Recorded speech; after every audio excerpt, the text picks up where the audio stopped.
अस्सलाम वालेकुम everyone, this is D1 exercise 1B और ये 7th एडिशन है, अपडेटेड 7th एडिशन है। क्वेश्चन नंबर कौन सा कर रहे हैं हम इसका? 1B का क्वेश्चन नंबर 1 कर रहे हैं। Find the highest common factor of each of the following. देखिए, हाईएस्ट कॉमन फैक्टर के बारे में आप जानते होंगे कि दो तरीके से निकलता है, ठीक है। एक तो है आपके पास 12, पहला क्वेश्चन पार्ट ए की बात हम कर रहे हैं, ठीक है। इन्होंने लिखा हुआ है 12 एंड 30, ठीक है। तो दो तरीके हैं कि 12 के तो फैक्टर आप ऐसे बना लें कि 12 किन किन टेबल्स में आता है। 12 1 के टेबल में आता है, 12 2 के टेबल में आता है, 12 3 4 ज़ा 12 होता है, और 12 4 होता है, 6 ज़ा होता है, और 12 1 ज़ा 12 होता है, ठीक है। और 30 के प्राइम फैक्टर निकाल लें तो ये होता है 1 के टेबल में आता है, 2 के टेबल में आता है, 3 के टेबल में आता है, और 5 के टेबल में आता है, 6 के टेबल में आता है, 10 के टेबल में आता है, 15 के टेबल में आता है, और 30 के टेबल में आता है, ठीक है। तो अब देखें इसमें से हाईएस्ट कौन सा है कॉमन, ठीक है। कॉमन फैक्टर निकाल लेते हैं इनमें से। 1 कॉमन फैक्टर है, 2 कॉमन फैक्टर है, 3 कॉमन फैक्टर है, 6 कॉमन फैक्टर है, ठीक है। That's it. तो इसमें से हाईएस्ट कौन सा हो गया? हाईएस्ट कॉमन फैक्टर क्या हो गया? 6। एक तो ये तरीका है, ठीक है। और सेकंड, और दूसरा तरीका क्या है? दूसरा तरीका है कि आप 12 और 30 के प्राइम फैक्टर निकालें इस तरह से। 2 6 ज़ा 12, 2 3 ज़ा 6, और 3 1 ज़ा 3, ठीक है। 3 10 ज़ा 30, 2 से करना था पहले, चलो फिर 2 5 ज़ा 10, और 5 1 ज़ा 5, कोई बात नहीं। वैसे पहले 2 से करना होता है, छोटे नंबर से करते हैं। तो 12 में क्या फैक्टर बन रहे हैं? 2 2 और 3, और 30 के प्राइम फैक्टर्स क्या बन रहे हैं? फैक्टर्स नहीं कहूँगा, प्राइम फैक्टर्स कहूँगा, ठीक है। ये कॉमन है, 2 कॉमन है, और ये 3 कॉमन है, सही है। तो 2 और 3 मल्टीप्लाई किया तो क्या आ गया आंसर?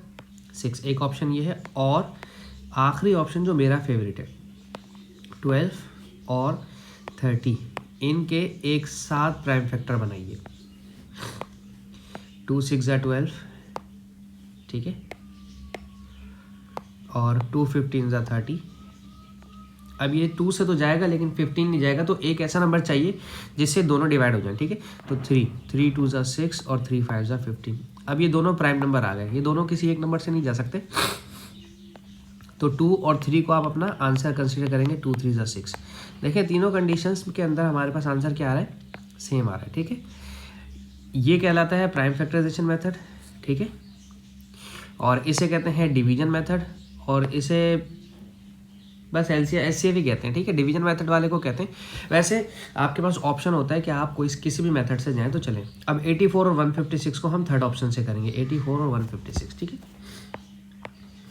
84 और 156, यही यस, यही है 84 और 156। हम इसको डिवीजन मेथड से करेंगे, ठीक है। डिवीजन मेथड ज़्यादा आसान होता है और लेस टाइम टेकिंग होता है, ठीक है, डिवीजन मेथड से।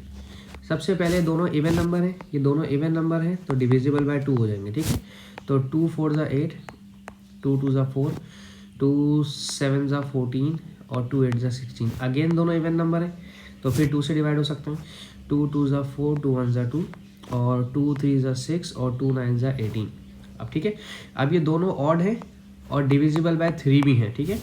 तो 3 7 ज़ा 21, 3 1 ज़ा 3, और 3 3 ज़ा 9। अब ये दोनों जो हैं ये प्राइम नंबर आ गए। अब 7 और 13 प्राइम नंबर ही, आगे सॉल्व नहीं हो सकता। तो आप जो अपना HCF निकालेंगे वो निकालेंगे 2 मल्टीप्लाई बाय 2 मल्टीप्लाई बाय 3 करके। 2 2 ज़ा 4, और 4 3 ज़ा 12 आपका HCF हो जाएगा, ठीक है। ऑप्शन नंबर सी पर आते हैं।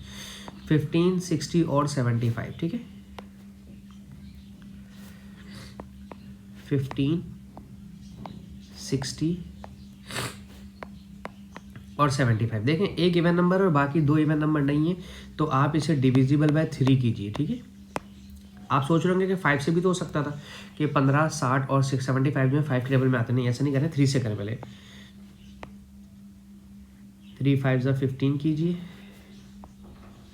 3 2 ज़ा 6, 0 का 0, 3 2 ज़ा 6, 3 5 ज़ा 15। अब डिवाइडेड बाय 5 कीजिएगा, क्योंकि तीनों नंबर 5 से डिवाइड हो रहे हैं, ठीक है। 5 1 ज़ा 5, 5 4 ज़ा 20 और 5 5 ज़ा 25। तो दैट्स इट। अब आपका जो HCF आ जाएगा 3 और 5 15 आ जाएगा, ठीक है।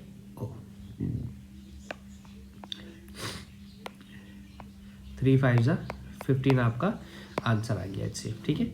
अब इसका डी पार्ट देखते हैं। डी पार्ट में है 77 91 और 143। ओह 77 91 143, ओके। 77 91 और 143। 77 और 91 तो जो है 7 से होते हैं, क्योंकि 7 11 ज़ा 77 और 7 13 ज़ा 91 होता है, लेकिन 143 नहीं आता 7 के टेबल में। तो नेक्स्ट प्राइम नंबर जो है वो 11 है। 11 से करके देखते हैं। 11 7 ज़ा 77 है, लेकिन 11 के टेबल में 91 नहीं आता। फिर क्या करें?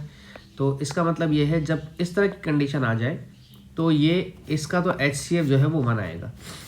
इसका HCF 1 आना है, क्योंकि ये सारे किसी ना किसी भी टेबल से नहीं सॉल्व हो रहे हैं। अब मैं आपको इसको तरीका बताता हूँ करने का। देखें, अलग अलग करके देखते हैं। 7 आता है 11 के टेबल में, 11 1 ज़ा 11, ठीक है। 91 आता है 7 के टेबल में, 7 1 ज़ा 7, 7 3 ज़ा 21, 13 1 ज़ा 13, ठीक है। और 143 आएगा 11 के टेबल में, 11 1 ज़ा 11, 11 3 ज़ा 33 और 13 1 ज़ा 13। अब क्या है कि 7 इन दो में है लेकिन इसमें नहीं है, 13 इन दो में है लेकिन इसमें नहीं है, 11 इन दो में है लेकिन इसमें नहीं है। तो कोई एक भी नंबर तीनों में कॉमन नहीं है। तो इसका जब कुछ भी कॉमन नहीं आता तो HCF हमारा 1 आता है, ठीक है। ये लाजमी है, पेपर में इस तरह का सवाल आ सकता है आपके पास। होप सो आपको समझाने में कामयाब रहा हूँ। Thank you so much for watching my channel. अल्लाह हाफिज़।